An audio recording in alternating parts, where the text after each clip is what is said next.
Bienvenue dans cette nouvelle édition du QG News. Au sommaire présidentiel au Sénégal, 20 candidatures validées par le Conseil constitutionnel. Fait marquant, Ousmane Sonko et Karim Wade écartés. 200 millions de dollars pour la construction d'un nouvel aéroport à Bangui. Le gouvernement centrafricain a récemment signé un accord à cet effet avec un consortium émirati. Et puis rencontre en fin d'édition avec l'un des plus grands supporters des Lions indomptables du Cameroun, Francis Victor Njo. L'artiste musicien est à l'origine du label 12e joueur, un fan club créé pour soutenir l'équipe nationale de football camerounaise. C'est officiel, le verdict est tombé. 20 candidats sont en lice pour le scrutin présidentiel du 25 février prochain au Sénégal. La liste des candidatures validées par le Conseil constitutionnel a été annoncée ce 20 janvier. Liste dans laquelle les noms de Karim Wade et d'Ousmane Sonko ne figurent pas. La double nationalité du premier candidat et la condamnation à 6 mois d'emprisonnement du second ont porté préjudice aux deux protagonistes. Les détails avec Karine Selvam. Après une longue attente, c'est ce 20 janvier, peu après 22 heures, que l'annonce est officiellement tombée. Seules 20 candidatures aux prochaines élections présidentielles ont été validées par le Conseil constitutionnel. Une bonne nouvelle pour certains, mais mauvaise pour d'autres. C'est le cas notamment de Karim Wade et d'Ousmane Sonko, dont les candidatures ont été invalidées par l'institution. En cause, la double nationalité de Karim Wade et la condamnation d'Ousmane Sonko à 6 mois de prison pour diffamation. L'ex-ministre Aminata Touré, qui s'est elle aussi vue écartée, annonce d'ores et déjà une coalition pour faire barrage au pouvoir en place. Sans grande surprise, le Conseil constitutionnel a confirmé la volonté du président Macky Sall de nous écarter injustement de l'élection présidentielle après nous avoir illégalement expulsés de l'Assemblée nationale. Cette nouvelle forfaiture ne fait que renforcer notre volonté d'en finir définitivement avec son régime en contribuant à battre le candidat de Benno Bokk Yakaar, Amadou Ba, qui ne devra pas aller au second tour.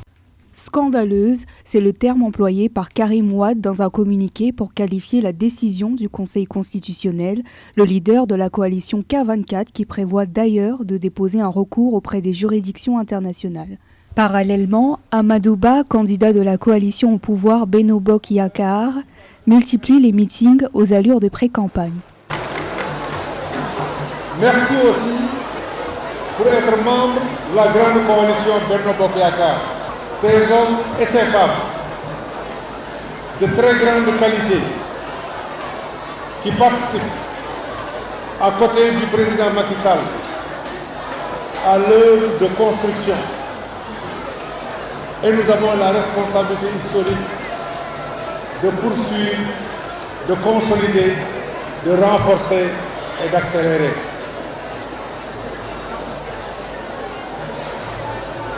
Et cette responsabilité, nous allons l'assumer avec vous. Parmi les candidatures validées figurent notamment celle du Premier ministre, celle des anciens chefs de gouvernement, Idrissa Seck et Mahamed Boun Abdallah Dionne et l'ancien maire de Dakar, Khalifa Sall.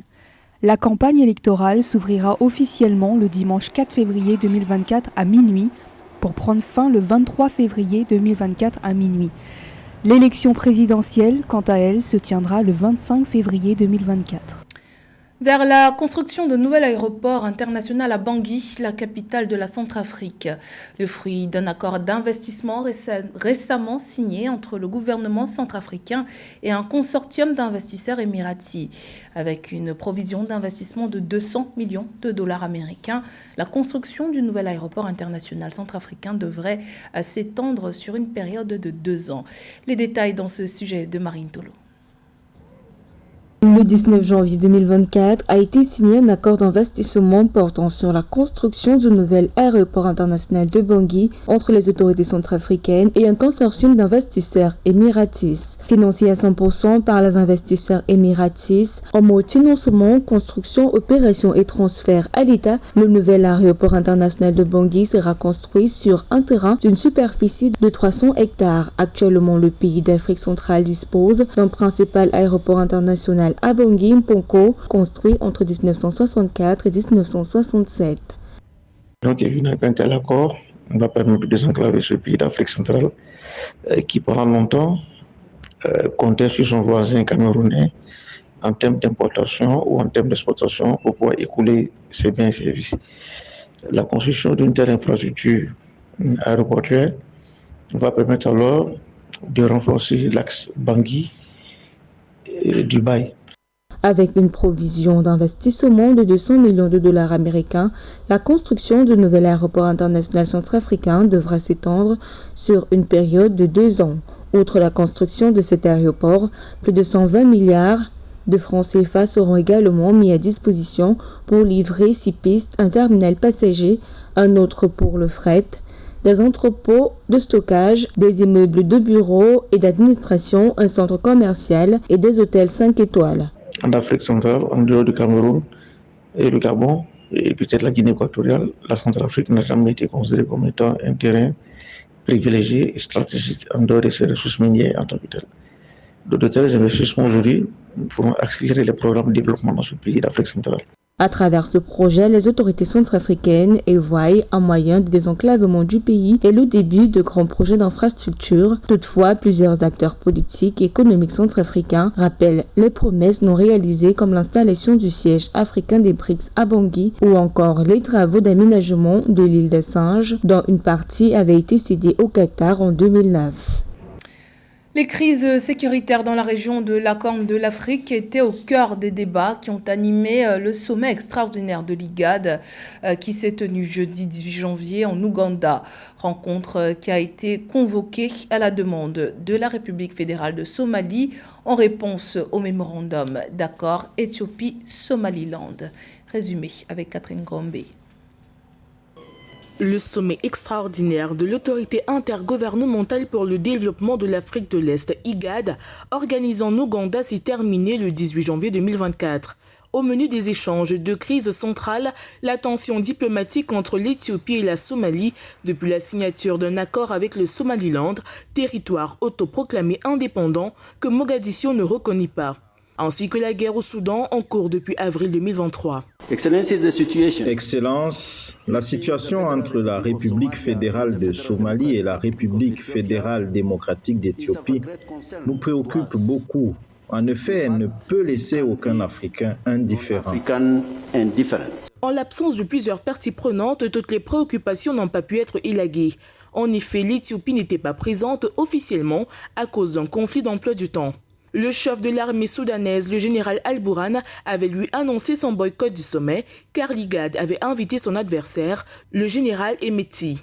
Dans ces conditions, l'IGAD a relancé les initiatives de paix concernant le Soudan en rappelant les engagements des belligérants, leur demandant de se rencontrer d'ici à 14 jours. The war in Sudan,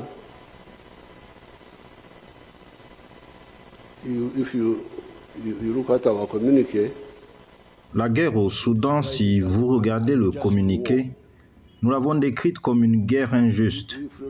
Que les combattants pour la liberté prêtent attention à ces propos. Lorsque nous luttions pour notre liberté, souvenez-vous, les guerres anticoloniales étaient des guerres justes, parce que nous luttions pour la justice et que nous ne pouvions pas l'obtenir autrement. Because we were fighting for justice and we could not get it by any other means. Les autorités somaliennes ont dénoncé début janvier 2024 l'accord entre le Somaliland et l'Éthiopie pour un accès d'Addis Abeba à la mer Rouge, la Somalie contestant la souveraineté de la région séparatiste de Somaliland. Toujours dans l'actualité, la République du Congo fait face aux pires inondations jamais enregistrées dans le pays depuis 6 décennies. Selon le Bureau des Nations Unies pour la coordination des affaires humanitaires, plus de 350 000 personnes ont besoin d'une aide humanitaire urgente. 9 provinces sur les 12 que compte le pays sont sous les eaux, avec un total d'1,8 million de personnes touchées. Jens Lerck, porte-parole de l'OCHA, a déclaré vendredi 19 janvier que l'ONU avait alloué 3,6 millions de dollars de son fonds central d'intervention d'urgence pour répondre aux besoins les plus urgents du pays. Il a également appelé la communauté internationale à fournir des fonds supplémentaires pour aider le Congo à faire face à cette crise. Le plan Sénégal émergent, stratégie décennale 2014-2023 adopté par le gouvernement pour l'émergence du pays à l'horizon 2035 a permis au pays de s'inscrire durablement sur une trajectoire de croissance économique avancée. Entre 2014 et 2023, le Sénégal a enregistré une croissance moyenne annuelle de 5,3% contre 3,2% sur la période 2004-2013. Une croissance rendue possible grâce à d'importants investissements réalisés dans les infrastructures stratégiques et à une gestion prudente des dépenses publiques. Les précisions dans ce sujet de Mindré Diamant.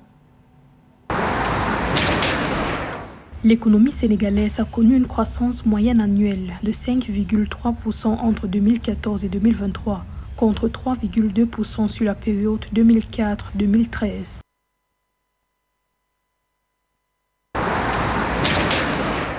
L'économie sénégalaise a connu une croissance moyenne annuelle de 5,3% entre 2014 et 2023, contre 3,2% sur la période 2004-2013, selon les données du ministère de l'économie rendues publiques le 19 janvier 2024. Une progression attribuée au développement dans divers secteurs dans le cadre du plan Sénégal émergent PSE, notamment les investissements massifs dans les infrastructures stratégiques et une meilleure gestion des dépenses publiques marquée par la rationalisation des dépenses de fonctionnement et l'augmentation des investissements publics. Le président Macky Sall a aussi réduit les dépenses de l'État. Par exemple, au niveau de l'équipement en voiture, aujourd'hui, l'administration n'a plus à acheter de voitures et même mieux, le président demande à ce que cette administration se tourne vers des sociétés de location de voitures si elles ont besoin de se déplacer. Ainsi, non seulement elle permet de faire des économies et le président Macky Sall, en prenant cette décision-là, aide le secteur de la location à se développer, donc à créer de la richesse et à créer de l'emploi. Le plan Sénégal émergent, stratégie décennale 2014-2023, adopté par le gouvernement pour l'émergence du pays à l'horizon 2035 et en vue de parvenir à un taux de croissance annuel dépassant les 7%, a permis au Sénégal de s'inscrire durablement sur une trajectoire de croissance économique avancée. Les exportations par tête du pays sont passées de 150 000 francs CFA en 2014 à près de 300 000 francs CFA en 2023. Les exportations de produits horticoles ont également progressé, passant de 44,8 milliards de francs CFA en 2015 à 146,1 milliards de francs CFA en 2022, avec une production record de céréales de 3 663 690 tonnes en 2022, indiquent les données du ministère. Ces programmes ont permis au Sénégal de remplir les critères de sortie de la catégorie des pays les moins avancés lors de 2 évaluations triennales des Nations Unies en 2018 et en 2021 portant sur le revenu national brut et l'indice de capital humain. Si cette tendance se maintient, le Sénégal a de fortes chances d'être reclassé en mars 2024. Les domaines de la santé, de l'éducation, de l'accès aux services sociaux, de la lutte contre la pauvreté et des inégalités ont eux aussi connu des avancées significatives. Entre 2014 et 2022, le taux de scolarisation au cycle secondaire a augmenté de 3,3 points de pourcentage pour atteindre 33,7%, tandis que la couverture maladie universelle est passée de 20% en 2012 à 53,2% en 2022. Avec la mise en œuvre de la 3e phase du PSE sur la période 2024-2028 et bientôt l'exploitation de ses ressources gazières et pétrolières, le taux de croissance du pays pour 2024 est projeté à 9,2% selon le président Macky Sall. Direction le Cameroun à présent à la rencontre de Francis Victor Njo. L'artiste musicien est le créateur du label 12e joueur, un fan club créé il y a une dizaine d'années pour supporter les Lions indomptables du Cameroun contre vents et marées. Un soutien bienvenu pour les Lions indomptables qui pour l'heure enchaînent les performances médiocres à la CAN 2023 qui se joue actuellement en Côte d'Ivoire. Portrait signé Narcisse Oum.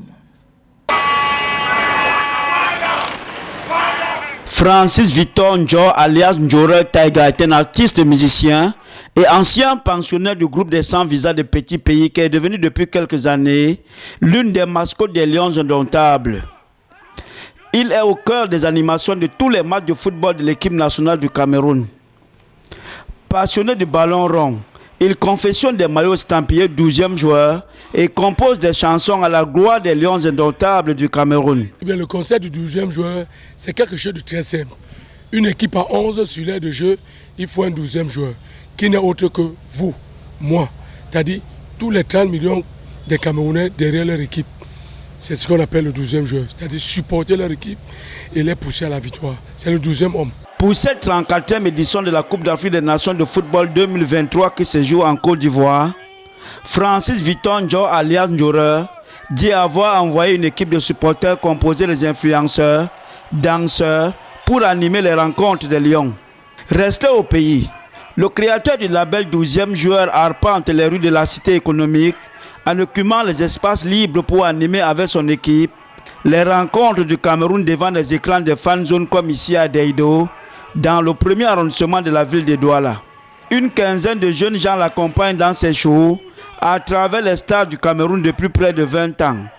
Pour cette grande fête africaine de football, Njoreur reste très optimiste quant à la qualification des Lions indomptables du Cameroun pour les 8e de finale. Ben écoutez, comme d'habitude, nous on était vraiment au four et au moulin, et lorsque nous avons réduit un peu la marque, on a cru, mais à quelques secondes près, les gars nous ont vraiment asphyxié avec ce 3e but qu'on en a encaissé, et je n'ai pas vu ce but venir. Mais je me dis, je reste optimiste pour le 3e match. Voilà. Après Henri Mouyebe alias Ngando, Njoreur, l'un des fans emblématiques des Lions indomptables, toujours présent dans les gradins pendant les matchs du Cameroun. C'était le journal de la rédaction. Merci pour votre fidélité. Dans un instant, une nouvelle édition de l'actualité sur Africa 24.